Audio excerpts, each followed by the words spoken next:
Race drivers, welcome to the Race Driver Coach Show. Fresh off the back of the Japanese Grand Prix, where Ollie Behrman just scored a P10, got a point out of it, which is, not what we expected after FP1.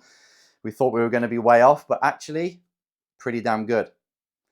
Executed well in qualifying, kept his focus, made a few mistakes in the race, but so did everybody. But it was probably the most boring race I've watched, actually, to be honest. If you've watched the F1 race, apart from the 10th place I've just told you, spoiler alert, it was boring. It was processional. And I'm watching the onboards. I'm watching his onboard and I'm thinking, right, you can go a bit quicker here, a bit slower there, watch out there, listen to what you're saying all the time, watching the data or the sectors, every single sector. And even then, even though I'm engrossed, I could see that the race wasn't very enthralling, put it that way. But hey, you got to go, you got to do the work. And that's sometimes out of 24 races, there's going to be a few boring ones, but that's fine. We'll take it. So we did well. But the big takeaway from that race weekend wasn't from that race weekend. It was actually from another driver of mine called Brandon Jones in the NASCAR Xfinity Championship. And I woke up Sunday morning, early Sunday morning, couldn't go to sleep every night for some reason. And I watched his race and he won. And okay, you say, well done. Your driver won. Drivers win, drivers lose, results are results. But this one meant a lot to me and a lot to him, because the backstory is that he's gone over 90 races without winning. So he has won multiple times before, then this massive drought of over 90 races until he's won again. That's a long time. I didn't even do 90 races in my whole racing career. And he's done them trying to deliver, having loads of pressure put on him, feeling embarrassed probably as well. But we had to I've done a Zoom call most times after every single race of his. We do a Zoom call, we talk about it, we go through it, what we're going to do next time, what we're going to train now. So it's been like that, over 90 Zoom calls. And he has stayed focused. He has stayed motivated. He's turned up every single time in that Zoom call, ready to work, even though he's just had a win taken away from him. He's crashed again. He's had 3 over P30s in a row, wondering, how am I going to keep this going? However, showing up to these sessions, ready to put things right, ready to discover, what am I doing that's wrong? What can we do that's better next time? And can you imagine, just stop and wait now, 90 sessions. Both of us are thinking we're doing everything right. And eventually things are going to fall our way. And it finally did. And it wasn't gifted. He qualified right up there. He fought there all the time. He pulled away at the end of the race to win. It was a genuine win. But he's been in that position so many times and things have happened, like mechanicals, people have crashed. You know what NASCAR's like. I think we had something like 8 safety cars in the end of the last race before this, and he could have won that as well. Could have won one before. That's what I mean. It's been he's been relentless, but so is the bad luck, or should I say the lack of results. And obviously people around him are going to start to give up hope. He's getting hate off social media.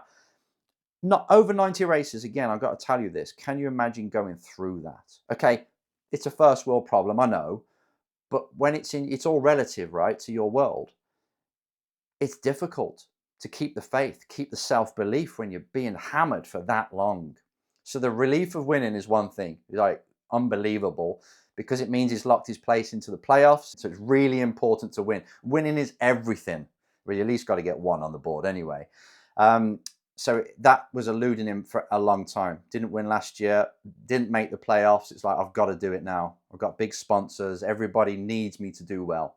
So the motivation was there, but I just wanted to say that the big lesson, and honestly, this was one of the biggest wins of my career, and it wasn't me that won, but it's just, when it's a client, you feel like you're part of it. And again, I don't want to say I'm even partially responsible for the win. I'm not, but it's because you're involved in that team, that driver, you can't help but feel emotional when they do win and they get what they deserve finally. And I try to stay fairly level-headed. Whether they're 25th or 1st, it's like, right, get to work, get to work, get to work. I stay there. But this one got me. And it really gave me strong emotions. And I bounced out of that bed happier than I've been for a very, very long time when it comes to the career. Um, and I felt it. I could feel how happy he was and how relieved he would have been. And that's what I want for you. I want that feeling that I got when I got out of bed and I could see that all the work he's put in is just, it's come through for him, and he's going to feel so satisfied. And that feeling is what we live for. And the only way you get that is to be relentless. Because I can imagine there's a part of your life now with everyone where you're not getting the results you want. This might be for a race driver on track. It could be for you at work or in relationships, whatever. But you seem to be doing things correctly. You think you are anyway, and it seems good. It's what other people are doing, but they're getting results and I'm not. What's all that about? Okay, they might be doing something slightly different. They might be better at the moment at the skills, have more skills in that area or whatever it is. Fine, you find out, you train yourself. But it's in that training and it's that focus to find out where I may be sucking right now and not very good, or what I'm doing that's different to others and not quite working. It's that work. It's doing your version of those 90 Zoom calls or whatever you've got to do to train, apply, perform, take from the performance, look again, what can I do better? This is what I can do better, go again. And you just run that. You rinse and repeat, performing, debrief, take a look at it, train, go again. And I want you to be obsessed in a way with finding out all the things that you can do better and put it into your weekly training to then apply whatever you've improved into the next time you perform. And just to stay there, because the results are kind of out of your control. Like going back to Brandon, people crash into you. Other people are crashing, and because you're traveling at over 150 mile an hour or whatever, you can't, on an oval, you can't escape. If you steer right, you go into the wall. If you steer left, you spin, so you hit them. Or you can't see, or there's oil. There's so many. It's a bit like karting, NASCAR is, where it's difficult to have a streak without crashing or something happening mechanically. So you have to really look beneath a result and only take a result, whether it's a win or a 25th, like I say, as intel. What did I do right? What can I do better? And it's having the discipline to stay there, focusing on them things, and not be too obsessed with the results in terms of how I feel about the results that will help you get what you want in life and in your career. That's my message for today. And it's my message for life, to be fair. It's what I've always sort of coached and talked about and what I live for, or really attempt to live for. But it's what Brandon reminded me of this weekend. And again, all that time as a wind drought, and then to come through and do it. Obviously, it's going to give him a boost of saying, actually, sticking to the process is the right thing, and not worrying about things too much is the correct way to do it. But it'll reinforce that now. And even if he doesn't win for the rest of the year, he's going to have the right approach. And that's all we can ask, right? Then you've got all the other things that come in that add to a result as well, or influence a result that you can't control, fair enough. But you just focus on you. What can you do this day? I was going to say this week, but I mean this day, that focuses you again on what's got to be done. How can I improve myself?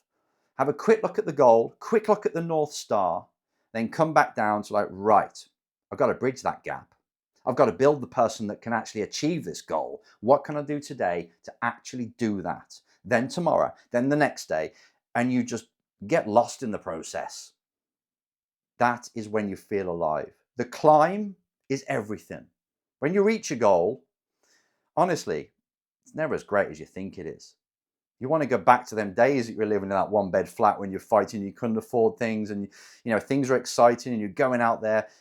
When you sat on the yacht and everything's done, it's good for a while, but where's that hunger? You're in the hunger, you're in the dirt at the minute. I want you to enjoy it.